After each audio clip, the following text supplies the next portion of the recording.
The defense drops an affidavit from Cy Ray that has a lot of people questioning, is there a cover-up in the Idaho murders? Is Bryan Kohberger being framed? I highly doubt it, but we're going to break it down. We're going to look into it. Please hit the like button. Please hit the subscribe button. Ring that notification bell. You know what to do. So a lot of pro burgers coming in the comment section saying, hey, check out the affidavit of Cy Ray. And you know what? Let's do it. I'm going to look into it. I want to see exactly what it is that they're saying, because at the end of the day, I'm for the truth, not necessarily one side or another. I just strongly suspect that Bryan Kohberger committed this crime. There's so much evidence against him, but let's take an open-minded look into this. Now, Cy Ray, he's a defense witness. He's going to talk about the events timing records. He's also going to be, I guess, explaining a partial corroboration of his alibi. Not necessarily where he was at 4 o'clock in the morning, November 13th, but I guess where he was between 2:45 and 2:52 a.m., 2:54 a.m., somewhere around there in Pullman, Washington. I guess, long story short, the PCA reported that Bryan's phone turned off like at 2:47 p.m. or a.m., and that I guess Cy Ray's going to say that it was 7 minutes later. Like that makes much of a difference when the homicides occurred over an hour after that. But the other thing he wants to say is that the state and the prosecution are purposefully withholding information. Well, let's break it down. We're going to first look at what they're responding to. Remember, it's a response. The defense affidavit of Cy Ray is a response to something. Let's see what they're responding to.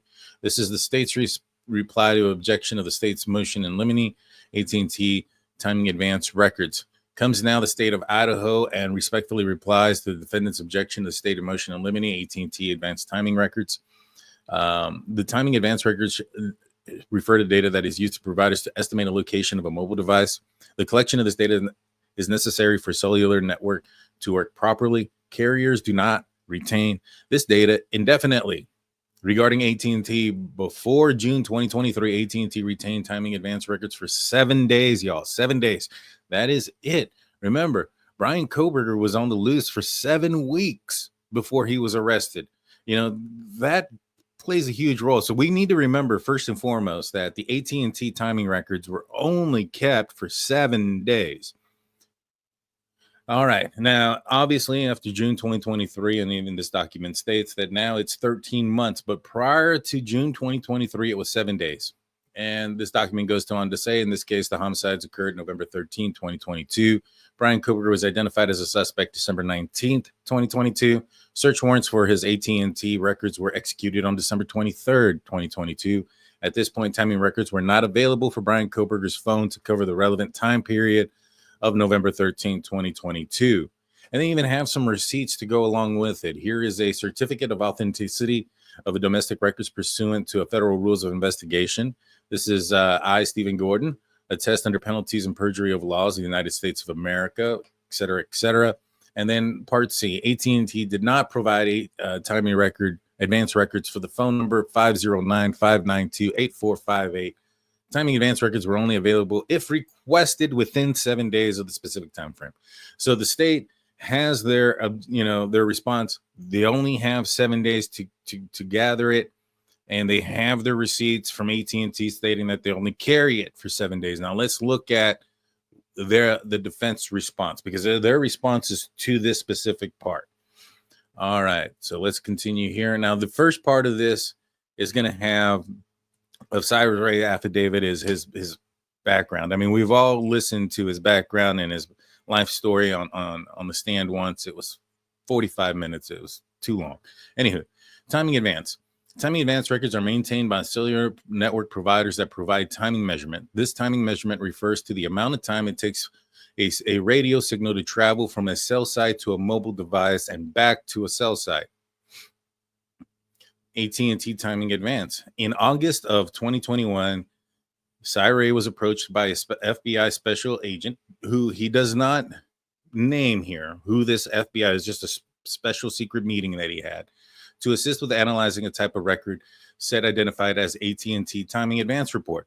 It was the first time I was made aware of this type of data from AT&T. Upon request, I can provide date, time, and location, and FBI agent I assisted with the record set. So he says he can provide that information. As of 2021, AT&T had not officially released a timing advance report to law enforcement. Therefore, the ZX software program did not yet support AT&T timing advance records. I'm confused as to what's the relevance here, but we'll continue. As a result of this interaction with the FBI, I obtained a copy of the timing advance report and special agent and forwarded it to our software engineers to write a code within the ZX system to support future uploads of this timing advance report format. The next day, I was informed by the special agent that the AT&T timing advance report was not supposed to be released, viewed outside of the FBI, and the individual requested I return the report had not have any software developed to support the data that they had shown to me. I did return the report. However, due to the interaction explained here, there is a paper trail documenting the facts of this interaction. So I'm assuming what he's trying to say is that as of August of 2021, the AT&T had timing advance reports. I don't think that that was something that was argued by the state or the prosecution, that those things weren't possible. I think the argument was that it had to be done within a specific time or date, within 7 days. Now, I don't see here that Ray is attesting that the records in question in August of 2021 were gathered after 7 days of when they were required of or needed of. So, for instance, was it within the 7-day date of the date that they were inquiring about? If it wasn't, then what are we talking about here?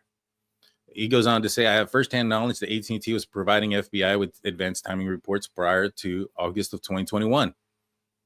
I don't understand the relevance of that. The case occurred in 2022 towards the tail end, and there was advanced timing records that AT&T was able to hand out. They just had to be within a 7-day time period. All right, let's continue here. So AT&T legal demands, he goes into saying that he has worked with AT&T Global Legal Demand Center for over 15 years and has firsthand knowledge that the AT&T and GLDC is one way, not the only way, for law enforcement to obtain call detail records from AT&T. All right, so let's find out how there's other ways to obtain these, and if those other ways are able to obtain outside of that 7-day scope.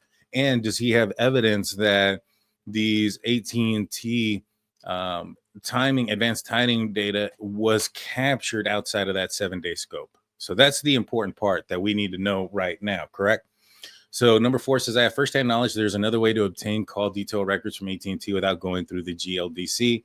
Over the course of many years, AT&T has had several different programs and partnerships with federal law enforcement, primarily the FBI, that allow for call detail records to be disseminated to the FBI without going through the standard GLDC process. The first AT&T timing report I was presented and had the chance to view and become familiar was within August of 2021.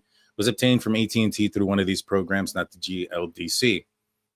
Okay, now is that program, are you able to, that's the big question, and I'm not seeing that here. I've been involved in numerous investigations where AT&T call detail records were obtained through these AT&T programs. I have firsthand knowledge, experience in working with these individuals associated with these programs. One such individual is Boyd Jackson. Mr. Jackson is a program director with AT&T who manages many of the programs I'm referencing. Mr. Jackson is the primary contact for the FBI when requesting records outside of the standard. Again, where is this outside of the 7 days, though?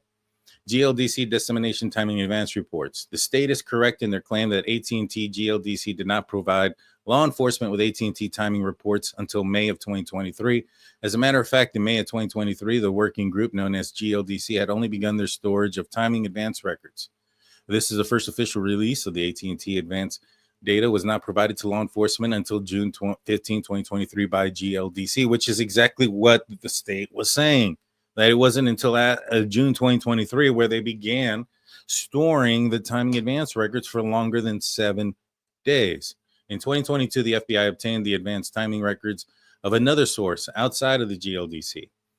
AT&T timing advance records in the state's possession.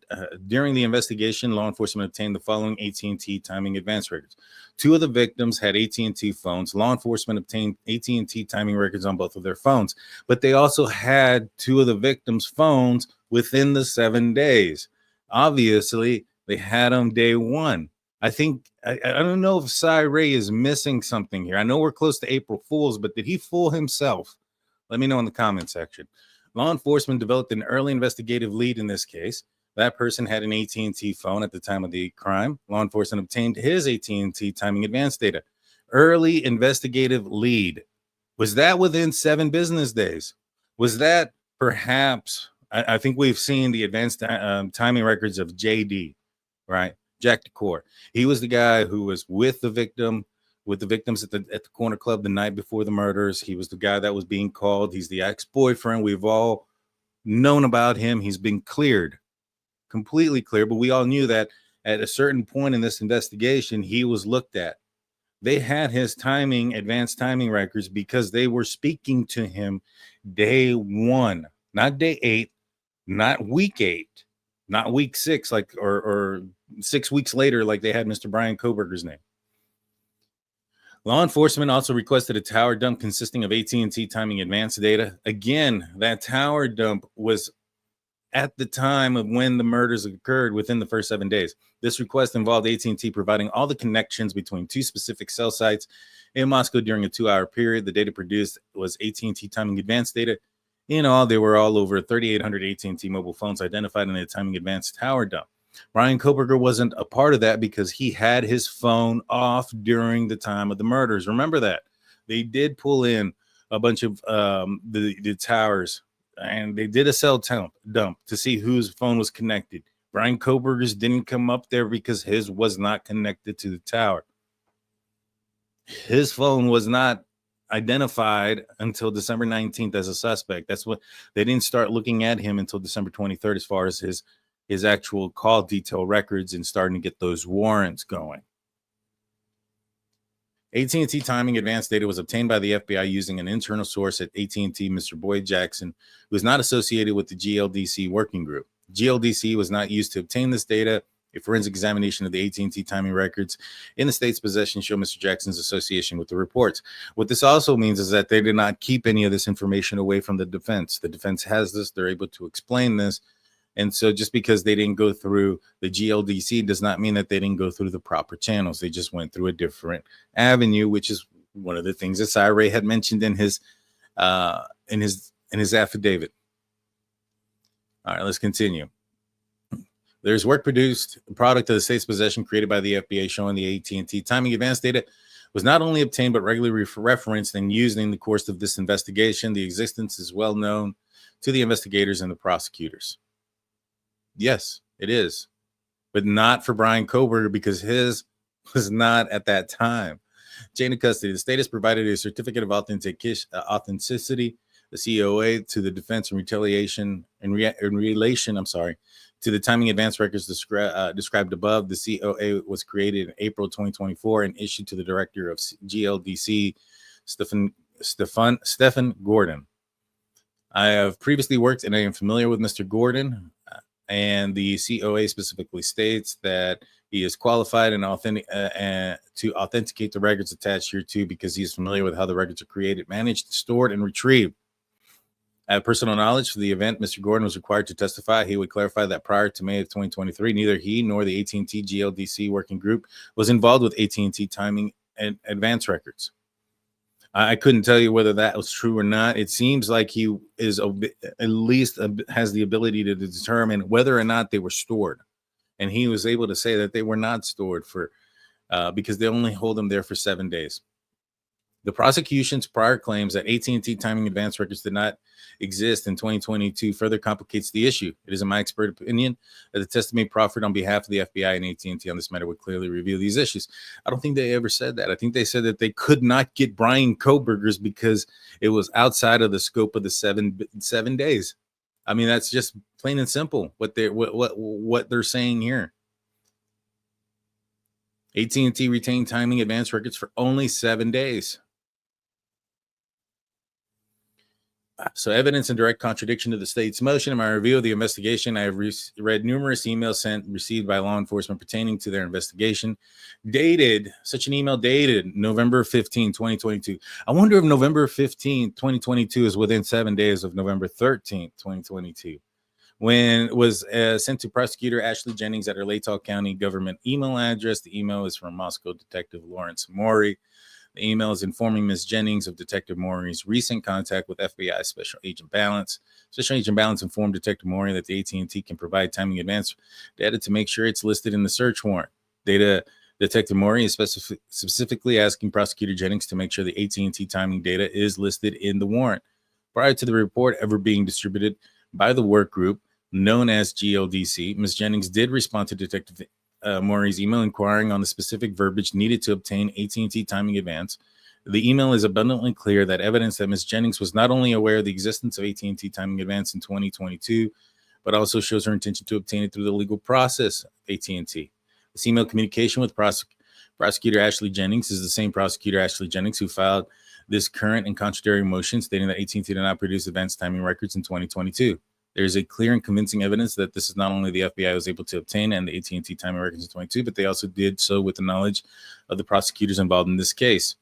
The missing AT&T advanced timing advance is, in my review investigation based on my experience, is incredibly unusual that the defendant's AT&T timing advance records were not obtained by the FBI.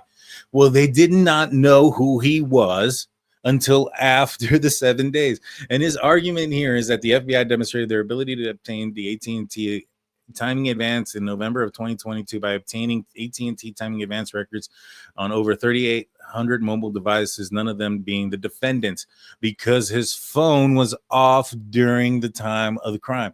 This is a bunch of smoke and mirrors, guys. This is a bunch of smoke and mirrors. Unfortunately, the Kohbergers are smoking something stronger, and they can't see through it of what's going on.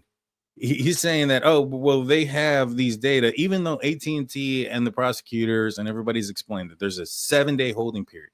Now, he has all this prior knowledge, et cetera, et cetera, et cetera. But where's the prior knowledge and the evidence that they were able to gather call data timing advance records after 7 days prior to 2023?